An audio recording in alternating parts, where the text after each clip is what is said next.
Evening ഒരു കുളിയൊക്കെ കഴിഞ്ഞിട്ട് ഫോണും പിടിച്ചിട്ട് രാസനാദിപ്പൊടി ഇടാനുള്ള തത്രപ്പാടായി കാണുന്നേ. കുളി കഴിഞ്ഞപ്പോൾ നല്ല ചൂട്, ഇത്തിരി തണുത്ത വെള്ളം ഇരുന്നങ്ങ് കുടിച്ച്. അത് കഴിഞ്ഞൊരു 10 മിനിറ്റ് കഴിഞ്ഞപ്പോൾ അച്ഛനുണ്ടാക്കിയ സ്പെഷ്യൽ കട്ടൻ കൊണ്ട് തന്നു.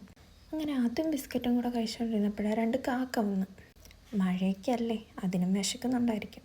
ഞാൻ എൻ്റെ കുറച്ച് ബിസ്ക്കറ്റൊക്കെ കൊടുത്തു. അങ്ങനെ ഞങ്ങൾ 3 പേരും കൂടി ബിസ്ക്കറ്റും കഴിച്ച് കുറച്ച് നേരം മുറ്റത്തൊക്കെ ഇങ്ങനെ നോക്കിയിരുന്നു. അങ്ങനെ അവർ ബിസ്ക്കറ്റും കഴിച്ചു, ഞാൻ ഈ കട്ടനും തീർത്ത്.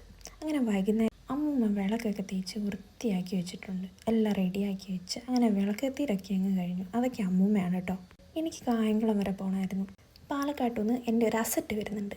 പോകുന്ന വഴിക്ക് അങ്ങ് ക്രോസ് അടച്ചു. അവർ വരുന്ന ആ ട്രെയിനായി ഈ പോകുന്നത്. ലേശം ലേറ്റായിപ്പോയി. സാരില്ല, എന്നാലും ഞാൻ ചെന്നപ്പോൾ അവിടെ വെയിറ്റ് ചെയ്ത് നിൽപ്പുണ്ടായിരുന്നു. ഇതാണ് ഞാൻ പറഞ്ഞ എൻ്റെ അസറ്റ്, എൻ്റെ സ്വത്ത്. അങ്ങനെ ഇതാണ് കേട്ടോ കായംകുളം റെയിൽവേ സ്റ്റേഷൻ. റെയിൽവേ സ്റ്റേഷൻ്റെ വർക്കൊക്കെ നടക്കുക. ഞങ്ങളങ്ങനെ വണ്ടിയെടുത്ത് ഇങ്ങ് തിരിച്ച്. കായംകുളത്ത് എനിക്ക് ഏറ്റവും ഇഷ്ടപ്പെട്ട വഴിയിലൂടെയാണ് കേട്ടോ തിരിച്ചു വന്നത്. ഇതിലൊക്കെ കൂടി ഇങ്ങനെ പോകുമ്പോൾ എനിക്ക് ഒരുപാട് മെമ്മറീസ് ഉണ്ട്.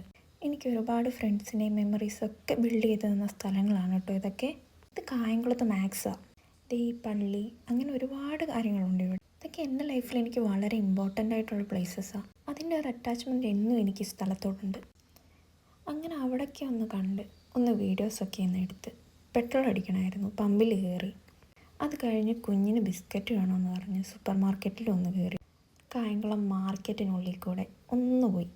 ഇത് കായംകുളം മാർക്കറ്റിനുള്ളിലാണ് ആ ഇത്. രാവിലെയൊക്കെ വന്നു കഴിഞ്ഞാൽ കടയൊക്കെ ഫുൾ ഓപ്പൺ ആയിരിക്കും. ഒരു പച്ചക്കറി കട തപ്പിപ്പോയതാണ്. കുറച്ച് സാധനം വാങ്ങണമായിരുന്നു. അങ്ങനെ അതൊക്കെ വാങ്ങി അവിടെ നിന്ന് ഇറങ്ങി. ഇത്തിരി ഫ്രണ്ടിലോട്ട് നീങ്ങിയപ്പോഴത്തേക്ക് ഭയങ്കര മഴ. അടുത്ത് കയറി നിന്നപ്പോഴോ ആ മഴയും അങ്ങ് പോയി. ഞങ്ങളങ്ങനെ വിശേഷമൊക്കെ ചോദിച്ച് 2 ഇടിയൊക്കെ ഉണ്ടാക്കി ഇങ്ങനെ എത്തിയപ്പോഴത്തേക്ക് ഇരുവേമ്പലമായി. ഒരു സമയത്ത് ഇവിടുത്തെ കൃഷ്ണനെ കാണാതെ ഞായറാഴ്ച അല്ലാതെ എനിക്കൊരു ദിവസമില്ലായിരുന്നു. പക്ഷെ ഞാൻ ഇതുവരെ അകത്ത് കയറിയിട്ടില്ല. അങ്ങനെ വന്നപ്പോൾ വീണ്ടും ക്രോസ് അടിച്ചു. ഭയങ്കര മഴ. എല്ലാവരും നനയുന്നേയും കണ്ടുകൊണ്ട് കുറച്ച് നേരം അവിടെ നിന്നു. ചെറുതായിട്ട് തോന്നപ്പോഴത്തേക്ക് ഞങ്ങൾ ഇങ്ങനെ ഇറങ്ങി. ഇത് പത്തിവിരമ്പലം. ഇവിടെ നവാഹം നടക്കുക. ഭയങ്കര ആളും തിരക്കൊക്കെയാണ്. രാത്രി ഫുഡൊക്കെ ഉണ്ട്, കയറിയാലോ എന്ന് വിചാരിച്ച്. പിന്നെ മഴ ആയതുകൊണ്ട് ഞങ്ങളിങ്ങ് പോന്നു. അങ്ങനെ വീട്ടിൽ വന്ന് ലവൻ്റെ കൂടെ കളിച്ച് കുറച്ച് ഇടിയൊക്കെ കഴിഞ്ഞിട്ട് ഞാൻ പോയി കിടന്നു.